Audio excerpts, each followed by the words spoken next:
ஒரு குட்டி கரடியும் அதோட அப்பா கரடியும் சேர்ந்து காட்டுல தேன் எடுக்கலான்னு போகும்பொழுது அப்போ ஒரு முயல் வந்து, எனக்கும் ரொம்ப போர் அடிக்குது, என்னையும் தேன் எடுக்க கூட்டின்னு போறீங்களா அப்படின்னு அந்த கரடி கிட்ட கேக்குது.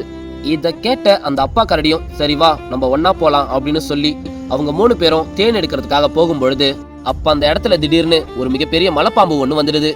இத பார்த்த அந்த 3 பேரும் பயந்து போய் ஓடும் பொழுது அந்த மலைப்பாம்பு அவங்கள பின்னாடியே துரத்திக்கிட்டு போகுது. அப்ப திடீர்னு முயல் மட்டும் பயத்துல கழுத்தடிக்கு கீழே விழுந்துருது.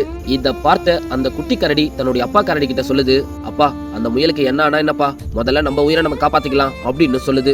இன்னொரு பக்கம் அந்த மலைப்பாம்பும் அந்த கீழே விழுந்த முயலை சாப்பிடலான்னு போகும் பொழுது அப்ப அந்த அப்பா கரடியும் பெரிய கட்டையை எடுத்து அந்த பாம்பை தாக்கி அந்த முயலை ஒரு வழியா காப்பாத்திடுது. அப்ப அந்த குட்டி கரடி தன்னுடைய அப்பா கரடி கிட்ட, அப்பா நீங்க எதுக்காகப்பா உங்க உயிரை பணைய வச்சு அந்த முயலை காப்பாத்துனீங்க அப்படின்னு கேக்குது.